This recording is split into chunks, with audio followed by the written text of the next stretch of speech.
Ya, agama apa Bang? Kristen dong. Ya, silakan tanggapi yang tadi. Iya, saya di bawah tadi itu dengar Kak Nora bicara itu betul-betul senang dengarnya gitu nah. Tentang Yesus Yes. Kristus kita itu Kak Nora itu tahu betul ya. Ya, Apakah Kak Nora itu percaya Yesus itu? oh saya mantan dari situ Bang. Saya sudah cukup ditipu. Oh, pantas kok saya Iyalah, dengar-dengar kok paham betul ya tentang Yesus. masalahnya kan Yesus tidak pernah mengklaim dirinya adalah Tuhan. Iya, iya, iya. Baik, baik, baik. Jadi kalau Tuhan Yesus bukan Tuhan itu menurut orang siapa dia? Loh, kita sekarang begini kajinya Bang. Ya, kalau ada Tuhan yang punya Tuhan, secara logika bisa diterima nggak? Tuhan punya Tuhan. Presiden punya presiden. Lucu. Siapa yang mau kita patuhi? Tuhan mana? Berantem dong Tuhannya. Iya, iya. Jadi kalau kan Tuhan itu maha kuasa, maha segala. Ya, Dia bisa berbuat apa-apa aja. betul. Jadi kira-kira kalau dia buat dirinya jadi dua, nggak mungkin atau mungkin? Nggak mungkin, Bang. Karena Tuhan itu harus konsisten. Oh gitu. Ketika Abang membuat suatu produk, ya, contoh begini aja deh, Bang. Gak usah kita jauh-jauh ya, Bang, ya. Ini secara logika dan fakta. Kita tahu bahwa makanan khasnya, tradisionalnya Sumatera Barat, Minang, itu adalah rendang.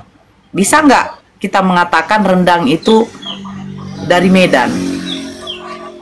Bisa nggak juga kita katakan rendang itu khasnya dari Kalimantan? Bisa nggak arsik itu kita katakan khas dari Padang? Bisa nggak kita katakan arsik ikan mas itu berasal dari Jawa? Iya, iya, iya. Ya, jadi kalau segala sesuatu yang khas saja tidak bisa dari dua tempat, bagaimana mungkin kita mau mengatakan Tuhan itu lebih dari satu? Enggak, maksudnya maksud saya gitu. Tuhan itu memang satu. Tapi karena dia maha segalanya, dia maha kuasa, dia bisa berbuat apa aja gitu nah, melampaui akal manusia gitu. Jadi kita Begini, Bang. manusia tidak Begini. kita manusia Oke. tidak bisa terpikirkan itu. Oke, Itu oke. Oke, begini, Bang. akalannya bisa nggak Ya, kira-kira? ya, begini, Bang. Ya. Tuhan itu kan menciptakan manusia. Kita buatlah. Tuhan menciptakan alam semestanya. Iya. Salah satunya adalah manusia. Nah, Tuhan menciptakan manusia diberikan akal atau tidak, Bang? Tapi tidak bisa Diberikan akal. melampaui akal. Sebentar dulu, Bang.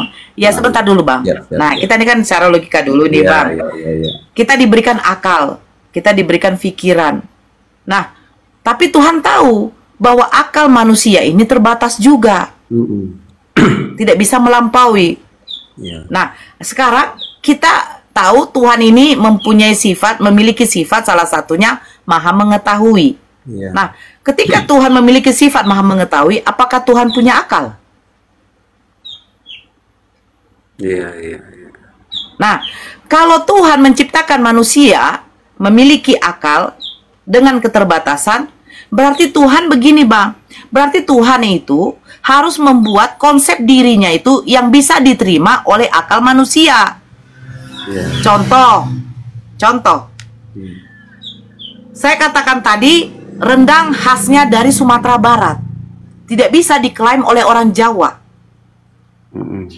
Tidak bisa diklaim oleh orang Medan. Nah, Tuhan, dia harus meyakinkan konsep ketuhanan dia kepada manusia yang bisa diterima oleh akal manusia, yaitu Tuhan tidak mungkin bisa menjadi dua. Walaupun Tuhan bisa.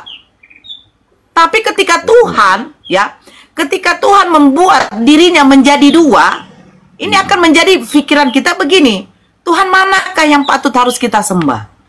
Dan Tuhan manakah yang sebenarnya menciptakan manusia dengan langit dan bumi? Kalau dia ada dua. Rendang ini sebenarnya dari mana? Dari Padang atau dari Medan? Betul. Ujungnya jadi berantem. Abang aja kalau punya istri dua aja, istri abang akan berantem. Iya. Iya kan? Apalagi Pasti Tuhan, dong. Bang. Nah, Kecuali nikah ada jadi- persetujuannya dulu dong. Nah, begitu. Gak mungkin Tuhan bilang sama Tuhan A, saya ciptakan manusia ya. Oke, datang Tuhan B, saya ciptakan langit aja ya. Nah, ketika Tuhan menciptakan bumi, berbentuk, Tuhan A menciptakan bumi ini datar. Datang Tuhan B, jangan datar, bulat aja. Bagaimana akan terjadi gravitasi? Ujungnya jadi berantem, Bang. Iya. Jadi kalau Gitu. menurut saya Kristen, menurut saya sebagai awam nih, saya bukan pendeta, bukan juga apologit, tapi saya cuma Nggak apa-apa. sebagai mendengar, membaca kitab, mendengar. Jadi pemahaman saya masih level bawah sekali nih, gini. Sebenarnya yang dianggap Tuhan itu dari orang Kristen itu cuma satu, cuma Allah itu. Tapi yang kita ikutin ajaran Allah itu ya dari utusannya, yaitu Yesus Kristus. Menurut saya seperti itu. Jadi sama seperti teman-teman Muslim, cuma Allah yang mereka sembah, tapi mereka mengikuti ajaran Nabi Muhammad. Betul.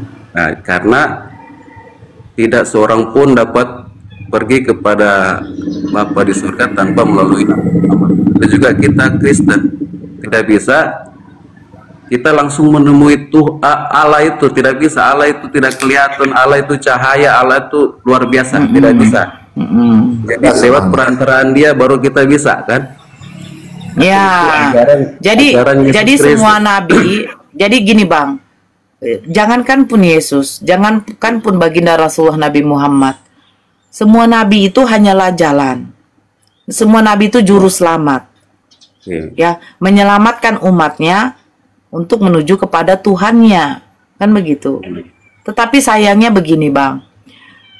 Nabi Muhammad ini adalah tongkat estafet yang melanjutkan dari ajaran-ajaran nabi-nabi sebelum beliau diutus sebagai seorang rasul bagi semua manusia. Nabi Musa, Nabi Daud, Abraham, nabi-nabi terdahulu pun, rasul-rasul terdahulu. Apakah ada mengajarkan untuk menyembah lebih dari satu Tuhan? Satu. Yang kedua, apakah Tuhan-Tuhan mereka ini adalah Tuhan yang bersosok atau yang menjadi makhluk? Tidak ada satupun. Ajaran Nabi Musa tidak ada. Jadi kalau pertanyaan saya jadi begini. Kenapa di Kristen ini sosok yang bernama Yesus malahan yang menjadi Tuhan? Ya. Jadi kalau saya nih melihat Tuhan Yesus Kristus itu sebagai sosok Tuhan, sebagai sosok Dia Allah ketika Dia sudah terangkat ke surga. Tapi selama Dia ada di dunia, Dia sebagai manusia. Karena tidak bisa manusia bertemu langsung dengan Allah. Allah itu betul-betul Dia sadar bahwa kalau saya menampakkan diri kepada manusia, manusia itu pasti mati. Manusia kalau lihat saya, mati langsung dia. Bagaimana caranya supaya manusia ketemu saya dan manusia itu tidak mati? Coba dong, saya menjelmalah istilah kasarnya. Cobalah saya menjadi manusia gitu ya. Kira-kira masuk di akal nggak itu? Tidak, Bang. Tidak ya? Nah, sekarang begini. Saya yakin abang ini orang yang terpelajar. Jadi kita pakai logika dulu, ya. Apakah Tuhan bisa berubah menjadi manusia? Jangan menjadi manusia. Jadi apa saja bisa. Ya, karena Dia Maha Kuasa. Iya. Ya, betul. Nah, Tuhan ini kan memiliki sifat yang namanya Maha. Kita tahu Maha itu berarti segalanya. Tidak bisa lagi dikira, tidak bisa lagi diakalogikakan. Nah, ketika menjadi manusia, manusia ini mempunyai keterbatasan. Mata ketika memandang tidak bisa menjangkau lebih jauh lagi. Betul? Papa muda di Jawa tidak bisa menjangkau sampai ke Sumatera. Pendengaran papa muda tidak bisa menjangkau lebih dari 500 meter. Jangan 500 meter. 200 meter aja telinga kita pendengaran ketika orang itu bersuara di sana. Buka kamera dong, biar Begitu. seru lihatnya Kak Nora ya kan? Ya, Masya Allah. Nah, jadi apakah Tuhan tidak bisa menjangkau dunia ini? Bisa, karena Tuhan memiliki sifat maha. Apakah Yesus ketika diutus untuk umatnya, dia dilahirkan di Bethlehem, Ya. apakah dia bisa melihat di Arab sana? Tidak. Karena Yesus manusia, sosok makhluk yang biasa seperti kita. Nah, sekarang begini, Pak Presiden Prabowo adalah seorang presiden. Apakah bisa dia mencuci, membersihkan, mensikat kloset kamar mandi umum? Tidak dong. Bisa tidak? Tidak. Bisa, Bang. Bisa, Bang. Secara Bisa. tapi tidak boleh Sebentar. lihat dong, malu dong.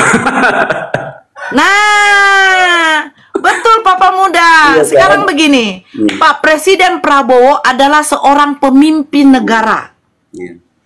Dia bisa menyikat toilet umum. Tetapi apakah pantas? Sekarang yang kita omongkan pantas nggak? Tidak pantas. Itu sudah menjatuhkan martabatnya, menjatuhkan kewibawaan dia sebagai seorang pemimpin negara. Sekarang kita larikan ke Tuhan. Iya. Tuhan yang menciptakan manusia semua. Tuhan yang mengatur bagaimana kinerja dari aliran darah kita ketika kita makan, usus lambung kita bekerja, lari ke usus, baru lari ke maaf kata ke lubang untuk membuang kotoran itu. Itu sudah apa? Itu sudah yang dikerjakan oleh Tuhan kita. Bagaimana biar makanan itu tidak bertumpuk di dalam usus kita, akhirnya dibuang melalui lubang belakang itu, yang menjadikan itu adalah kotoran. Ya kan? Nah, sekarang pertanyaan saya, apakah ketika Tuhan menjadi manusia, dia boleh atau tidak? Nah, Boleh. boleh. Boleh. Nah, pantas nggak Tuhan yang memiliki sifat maha, dia akhirnya tidak menjadi maha, Bang? Iya. Yesus lapar. Iya. Ketika Yesus dikandung oleh ibunya, dia tidak bisa ngapa-ngapain, Bang. Bahkan ibunya melahirkan dia pun, maaf, kalau yang kita tahu, Abang punya istri, kalau melahirkan, ada sebagian perempuan kalau melahirkan, itu diikuti oleh yang namanya najis, kotoran, dia BAB, ada. Iya. Yang namanya ketuban, ada. Ya kan? Nah, pantas nggak Tuhan itu, maaf kata, keluar dari lubang yang mengeluarkan najis? Ini secara logika. Boleh Tuhan itu menjadi apa saja. Tapi pantas nggak Tuhan menjadi manusia ketika dia memiliki gelar ketuhanan? Mahasiswa, seorang mahasiswa duduk di bangku SMA dan dia belajar lagi. Ada nggak seorang mahasiswa masih mempelajari 1 tambah 1 sama dengan 2? Tidak mungkin, Bang. Ini sekarang kita membahas bukan Tuhan bisa menjadi. Tidak. Tuhan bisa menjadi apa saja. Tapi apakah pantas Tuhan yang memiliki sifat kemahaan menjadi tidak maha lagi? Yesus makan karena dia lapar. Pada waktu dia bayi, dia disusui oleh ibunya. Pada waktu dia ngompol, dia tidak bisa menggantikan celananya waktu masih bayi. Betul nggak? Pantas nggak Tuhan ngompol? Pantas nggak Tuhan makan? Iya, iya. Ya kan, Bang? Iya. Ini kita logika, Bang. Makanya saya bilang, Tuhan menciptakan manusia, makhluk itu memiliki akal, Bang. Kecuali hewan. Hewan tidak punya akal. Sehingga apa? Dia ketika dia kawin, anaknya saja dia kawini, itu tidak ada masalah. Kawin pun di depan siapa saja tidak ada masalah. Karena binatang. Tetapi kita yang berakal ini, Tuhan menciptakan akal kepada manusia, memberikan akal kepada manusia. Untuk apa? Tuhan itu memberikan konsep dirinya itu harus bisa diterima oleh akal manusia. Oh iya ya, Tuhan itu kan pencipta. Apa mungkin dia dilahirkan oleh ciptaannya? Apa mungkin Tuhan itu datang menumpang di rahim manusia? Dia datang aja turun. Artinya di sini bahwa menurut teman-teman Muslim bahwa klaim dari umat Kristen ini terlalu berlebihan kepada Yesus Kristus, ya. Bukan berlebihan, Bang. Konsep ketuhanan yang dijabarkan oleh saudara kita Kristen ini, maaf, itu konsep yang tidak didasarkan oleh Bible itu sendiri. Kenapa saya katakan begini, abangku? Al-Quran itu landasan keimanan kita kan adalah salah satunya kitab suci kita. Al-Quran, kalau ketika saya membaca Al-Quran, yang saya baca itu pasti Arabnya. Begitupun kitabnya orang Yahudi. Yang dibacanya itu bukan bahasa Indonesia, abangku. Kitab tanah itu menggunakan bahasa aslinya. Bukankah Tuhan berfirman kepada Nabi dan Rasulnya menggunakan bahasa kaumnya? Betul? Ya kan? Tuhan itu berfirman menggunakan bahasa kaumnya. Kepada Nabi Musa menggunakan bahasa Ibrani. Kepada Nabi Isa menggunakan bahasa Aramaik. Kepada Nabi Muhammad menggunakan bahasa Arab. Nah, sekarang ada yang namanya kitab suci. Landasan keimanan seseorang itu. Untuk mengenal siapa penciptanya. Yang dijelaskan, yang diberikan, yang diwahyukan kepada Nabi dan Rasulnya. Nah, ketika saya membaca kitab suci saya menggunakan bahasa Arabnya. Ada terjemahannya hanya untuk membantu. Tapi ketika terjemahannya ini, ya, terjemahannya ini itu menjadi suatu sedikit polemik, ya kan? Akan dikembalikan kepada apa? Kepada originalnya, Bang. Nah, untuk mengkaji bahasa original di dalam kitab suci, kita memerlukan namanya ilmu. Ada landasan keilmuannya. Nah, landasan keilmuannya itu nanti akan diterapkan kepada siapa? Kepada apa? Kepada satu buku yang dikatakan adalah buku tafsir. Kitab Tanakh itu ada kitab tafsirnya, abangku. Kitab Al-Quran pun ada kitab tafsirnya. Orang Yahudi untuk menafsirkan bahasa-bahasa aslinya di dalam Bible, di dalam kitab mereka, itu ada landasan keilmuannya. Tidak sembarang. Nah, pertanyaan saya, Bible-nya Kristen, di mana originalnya, Bang? Setahu saya, originalnya itu kan disimpan mungkin di satu tempat yang nggak tahu lah di manakah di. Nah, Abang pernah lihat originalnya? Nggak pernah saya. Belum. Abang tahu bahwa kitab ini memang bukan bagian saya. Ada saudara-saudara lain yang saudara seiman saya itu. Kalau abang pernah melihat itu, ya, ini sudah pernah kita diskusikan sama Kristen. Itu hanya berupa selembaran apa itu, Bang? Kodeks-kodeksnya yang ada di Vatikan sana. Itu berupa selembaran yang kecilnya seperti kartu ATM. Tiba-tiba menjadi kitab yang banyak data-data, surat-suratnya. Nah, ini pertanyaannya, dari mana diambil itu, Bang? Jadi kalau manuskrip, ya. Kalau saya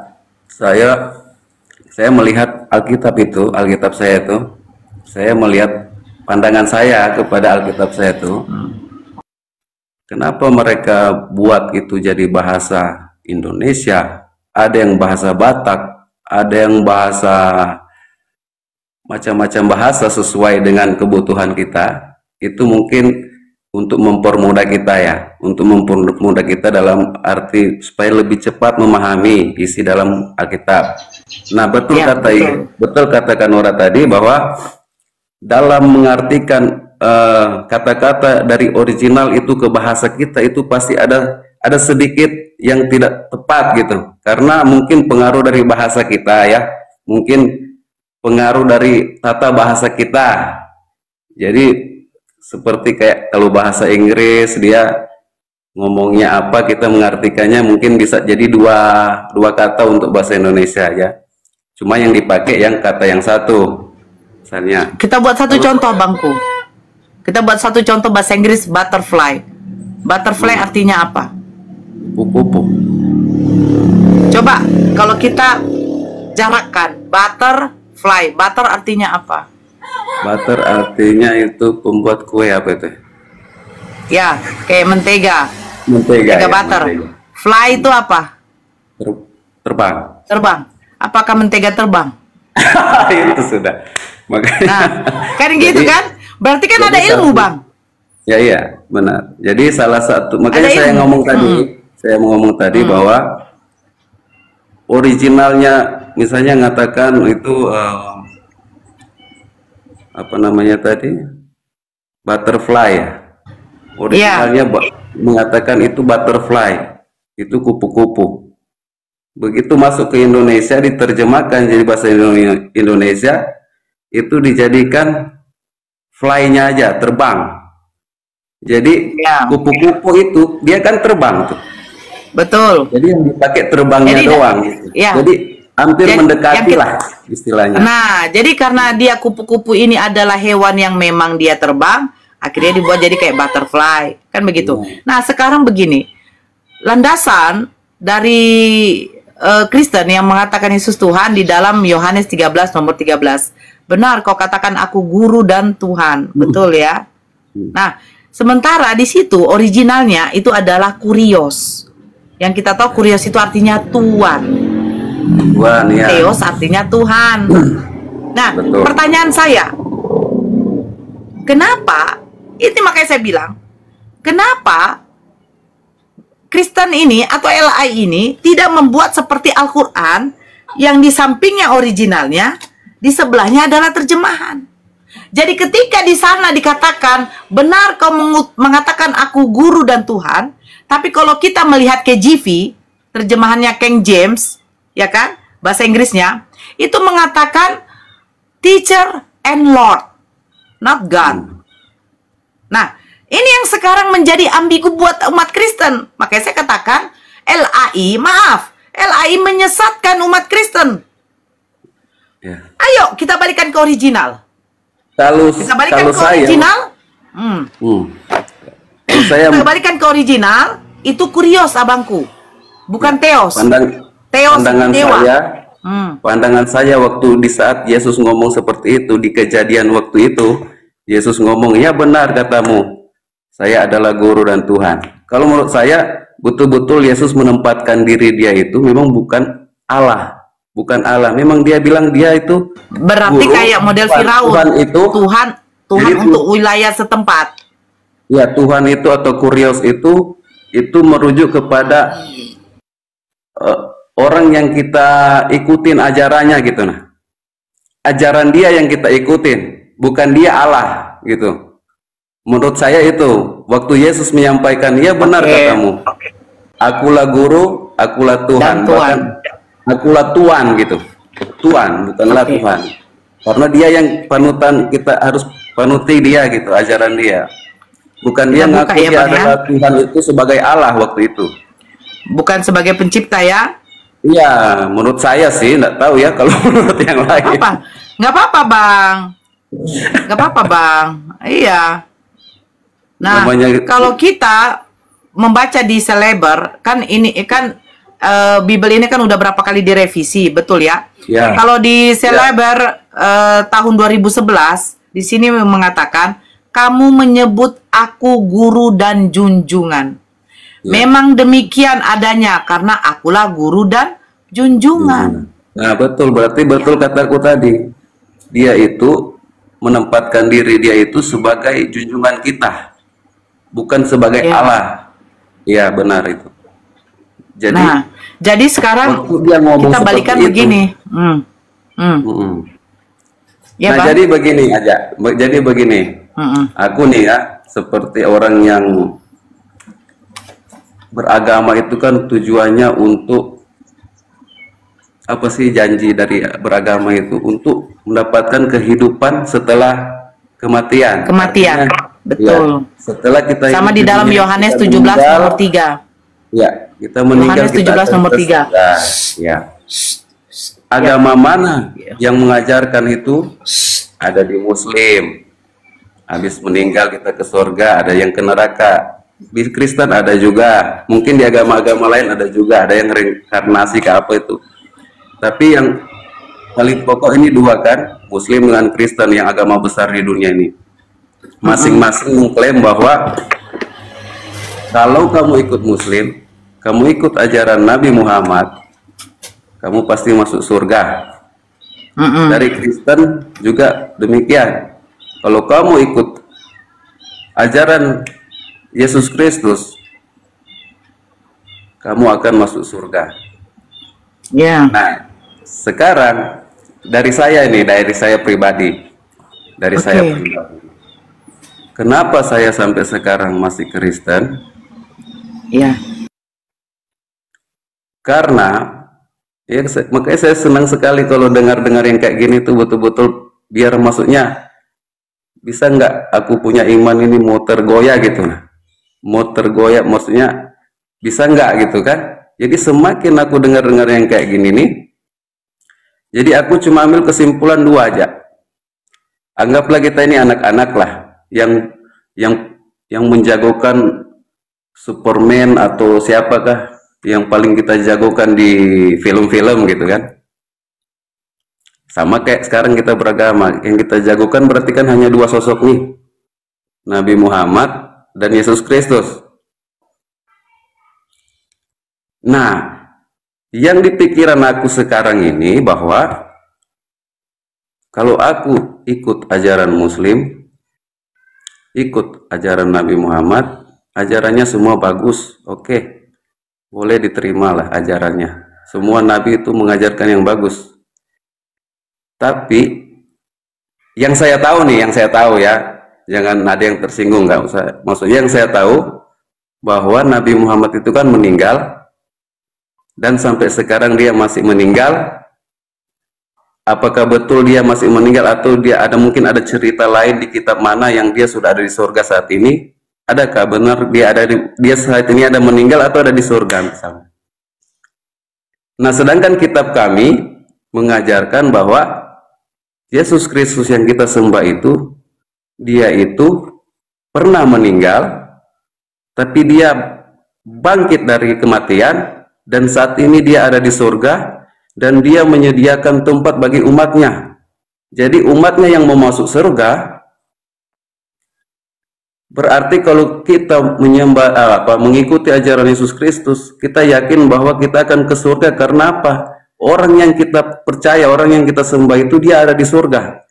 Jadi istilahnya tidak mungkin orang yang dari surga tidak tahu jalan ke surga. Sebaliknya, tidak mungkin orang yang meninggal yang meninggal itu tahu jalan ke surga karena dia aja belum pernah ke surga. Jadi seperti itu. Jadi jangan ada yang tersinggung, maksudnya ini pemahaman saya nih. Ya. Ini pemahaman saya, kenapa saya tetap di Kristen? Oke. Saya menjagokan dua nih, yuk. Ini dua ini saya jagokan. Mana yang paling boleh saya menyampuk ya, dibuat panggil. Sebentar, izin Bang Milo, baik. biar tidak apa sedikit nanti Bang Milo tambah. Izin Abang, saya panggil Abang siapa nih? Siapa namanya Bang? Fernando saya. Fernando. Oke, Bang Fernando. Masya Allah, saya suka yang seperti ini, ya.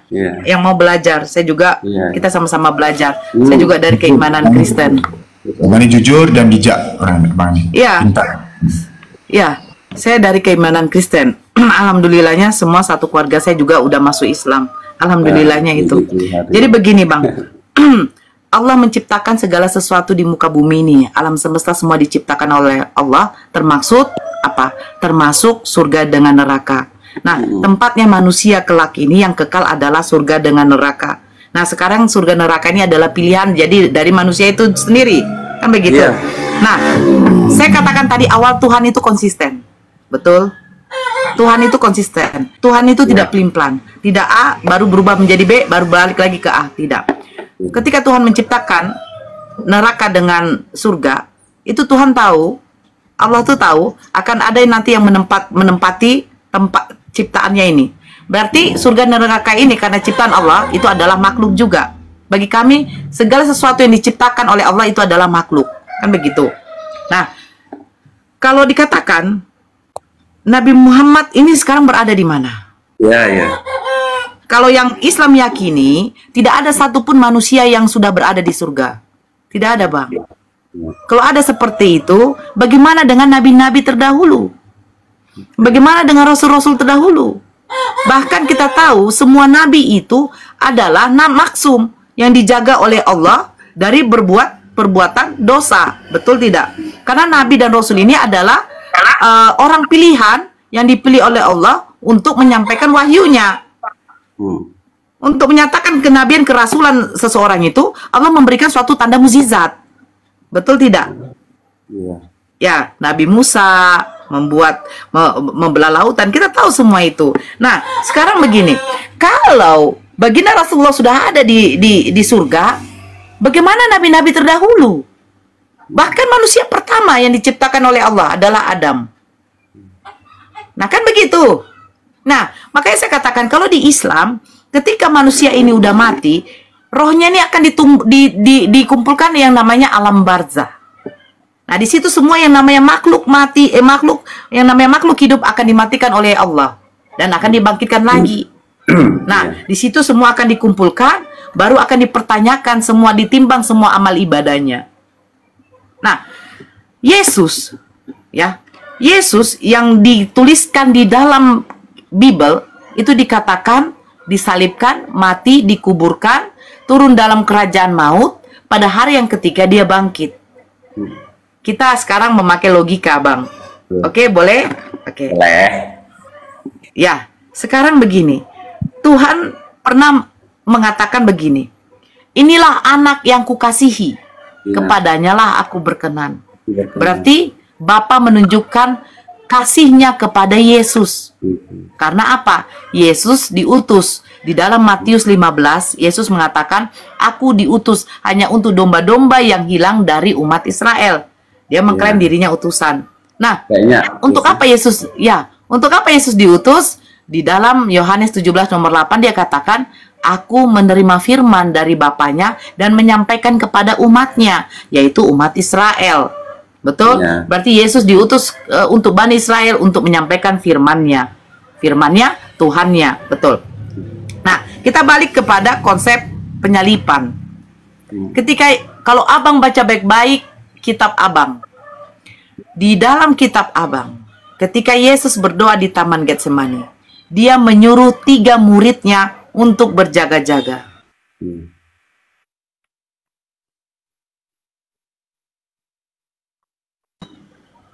Betul? Ini aku yang apa ya? Abang ini yang ngelek ya.